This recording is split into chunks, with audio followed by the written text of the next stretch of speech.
गुरु को, अपने पंडित को यज्ञायुतम सुवर्ण मेरुदान, यज्ञ के उपरांत क्या दान कर डालो। मेरु मतलब पहाड़, सोने का पहाड़, सुवर्ण मतलब सोने का पहाड़ दान कर डालो। लाखों पहाड़ दान करोगे वही पुण्य आपको मिलेगा। तो चाहे आप एक गाय की जगह पर करोड़ दान कर डालिए, चाहे करोड़ बाजा का ग्रहण में डुबकी मार लीजिए, चाहे कल्पवास कराइए प्रयागराज गंगा में, चाहे सोने का पहाड़ दान कर डालिए।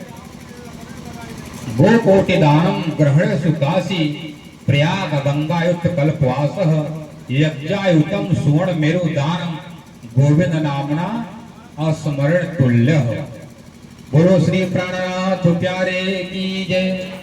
हमारे शास्त्र क्या कहते हैं, तुम एक बार कृष्ण जी का जयकारा लगा भर लोगे, सुमिर भर का मतलब सुमिरन भर का लोगे एक बार नाम लेने मात्र से कितना मिलेगा पुण्य आपको।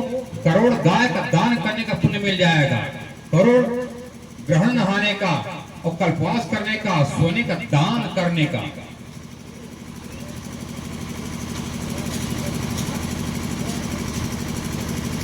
क्या कर रहे हैं, दान मिले इतना कर मिलेगा।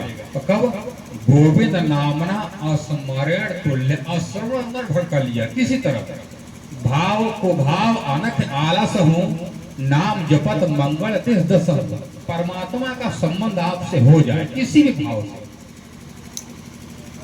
और बाणी प्राण आदि क्या कहते हैं, खाते पीते बढ़ते सोवत सुपन जागे, सोते समय जागते समय स्वप्न खुमारी अवस्था किसी तरह तुम राज्य का नाम परमात्मा का नाम लेते रहो, तुम्हारा संबंध जुड़ा रहे, तार जुड़ा रहा, मतलब टूटे नहीं। तो गाय का दान करने से हमारा कुछ होने वाला नहीं। और दूसरा प्रमाण, हम मरने वाले के गले में क्या डालते हैं, तुलसी का पत्ता, तुलसी का कुछ अंश तोड़कर डालते हैं। तुलसी को डाल दोगे तो सीधा वैकुंठ चला जाएगा। कहाँ जाएगा जीव, वैकुंठ। देवी भागवत के 7वां अध्याय में कहा गया है, पद्मावती सरिता रूपा तुलसी वृक्ष रूपिणी। भगवान विष्णु कहते हैं, हे लक्ष्मी, तुम संसार में जब तुलसी बनकर जाओगे, तुम्हारा हर घर में तुम्हारा रखा पूजा पाठ होगा, और तुम्हारी पूजा जीवित प्राणी भी करेंगे, और मरने के बाद तुम्हारा पूजा होगा, सेवन करेंगे। भगवान विष्णु से कहते हैं, तुलसी जी के रूप लक्ष्मी जी, प्रभु मैं वहां जाऊंगे, सबका पाप दूर करते करते हम भी पापी हो जाऊं, तो मेरा पाप कौन दूर करेगा।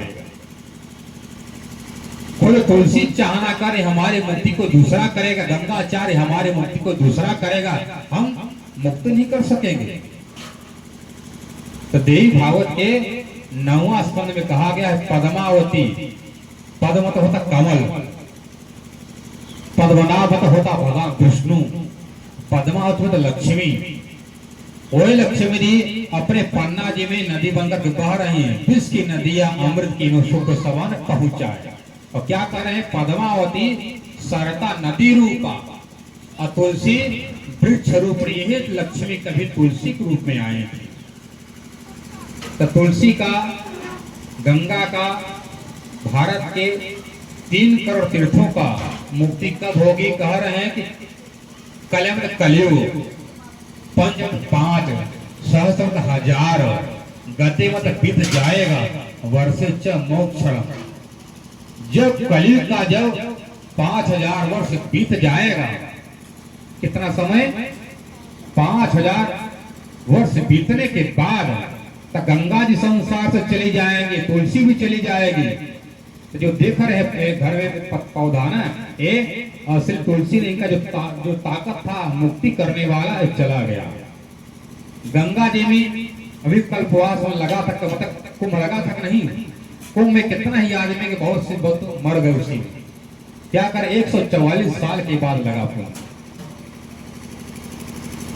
और कुंभ में डुबकी मारे सब जा करके। और किस लिए हमको अमृत मिलेगा? अमृत तो मिला नहीं, क्योंकि अमृत तो सत्य में घटा घटा था। अमृत बहते बहते बहते पता नहीं कहाँ चला गया। आज हम सब लोग गलत भावना में जाकर के हम आज गंगा जब डुबकी मारे जाते हैं, हम हरिद्वार डुबकी मारते हैं, उज्जैन जाकर डुबकी मारते नदी में, और नासिक गोदावरी डुबकी लगाते हैं। जब अमृत बहते बहते पता नहीं कहाँ चला गया, फिर भी हम सब कहाँ जाते हैं? आज इतने लोग कुंभ में स्नान किए, सबको तो बैकुंठ चला जाना चाहिए था, स्वर्ग में चला जाना चाहिए था, क्यों वहां से लौट आए अपने घर में? हर प्रांत के रहने वाले गए थे, क्यों चले गए अपने घर लौट आए? क्योंकि सब तो बैकुंठ चला जाना चाहिए था। क्योंकि भगवान श्री राम के पूर्वज थे राजा सगर। राजा सगर के पुत्र 60,000 थे। कपिल मुनि के श्राप से जल करके प्रेत योनि में चले गए, लगे तड़पने भटकने।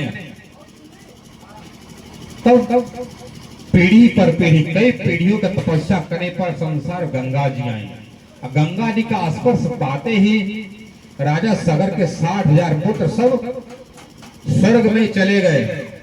आज वही गंगा जी डुबकी मार रहे हैं सब, आज क्यों नहीं मुक्त हो रहे हो? क्यों मुक्ति कर दे रही है? हम एक गलत काम करते हैं, गलत काम करके सोचते हैं जाकर तीर्थों में नहा लेंगे तो हमारा पाप कट जाएगा, धुल जाएगा। ये गलत भावना हमारा है, क्योंकि संसार में नियम है, आप जैसे करोगे वैसे आपको भरोगे। जस करनी तस भोगहु काका, जो आप करोगे, आप बबूल का कांटा लगाओगे तो आपको आम नहीं मिलेगा खाने को। हम अच्छा किएंगे करेंगे तो हमको अच्छा मिलेगा, हम बुरा करें जरूर हमको मिलेगा। और कहा गया है कर्म अवश्य भोक्तव्यम, कर्म का दंड न नारायण टाल पाए। नारायण क्या होता? भगवान श्री राम थे, उनको भी श्राप लगा था, तुम जाकर जंगल में भटकोगे। नारायण ने श्राप दिया था, जाकर मेरा मुंह बंदर का बनाया, वही मुंह बंदर वाला है, तुम सबकी मदद करेगा, रक्षा करेगा।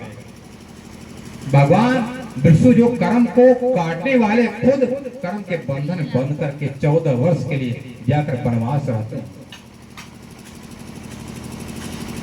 और सीता जी ने भी भगवान राम की साधना किया, भजन किया, दुल्हा मिले, दुल्हा बनकर भगवान राम आए। कोई सुख पाए जीवन में, पूरा जीवन दुख सहते सहते बीता इनका। कहने का मतलब है कर्म का संसार है, आप जैसा करोगे वैसा आपको मिलेगा। ये अपने मन से गलत भाव निकाल देना चाहिए कि हम जाकर तीर्थों में नहा लेंगे तो हमारा पाप कट जाएगा। आपका पाप आपके पास से रहेगा, कोई रखने वाला नहीं है। सब देवताओं ने मिलकर के एक बार गंगा जी से प्रश्न किया, हे गंगा मैया, आप तो एकदम काली हो गई, एकदम आपका स्वरूप, आप ऐसा क्यों हो गई हो? कहते कि मैं क्या करूं, इतने पापी है, पाखंडी, जितने ढोंगी अत्याचारी हैं, गलत में घर में गलत कर्म करेंगे और गलत काम करके आकर हमको डुबकी हमारे में लगाते हैं। उनका पाप धोते धोते हम भी काली हो गई। और तुम क्या करती हो? गंगा जी कहते मैं क्या करती हूँ, ले जाकर अपने पति समुद्र से जाकर मिली कर छोड़ देती। तो सब देवता मिलकर समुद्र के पास गए, तो समुद्र राज आप क्या करते हो? तो मैं क्या करता हूँ, हम किसी का दिया वस्तु अपने पास रखता नहीं हूँ। तो क्या करते हो? उनका पाप, उनका गलत कर्म उन्हीं के पास मैं लौटा देता हूँ। कैसे लौटाते हो? बादल बनाकर मैं उनका पाप उन्हीं के घर में जाकर मैं छोड़ देता हूँ, मैं रखता नहीं। जिसका पाप उसी पास हम भेज देते, तुम जानो भैया तुम्हारा काम जाने, मैं लेने वाला रखने वाला नहीं। नदियों में बाढ़ आती है, समुद्र में बाढ़ नहीं आती, क्योंकि समुद्र परिपूर्ण है, संतुष्ट है। उसी तरह सिंधु कौन है? परमात्मा है। और हम सब आत्माएं अपूर्ण हैं, इससे अपूर्ण आत्मा पर पूर्ण परमात्मा से मिलती है तब पूर्ण मानी जाती है। उधर गंगा जी का भी मुक्ति कौन करेगा? परमात्मा कृष्ण जी के भक्त ही करेंगे। इस समय कलयुग में प्यारे सुंदर सा जी, कलयुग का उम्र कितना समय चल रहा है, 6,500 साल। देव भागवत के अनुसार हम देखें, भागवत के अनुसार देखें, क्या पता चलेगा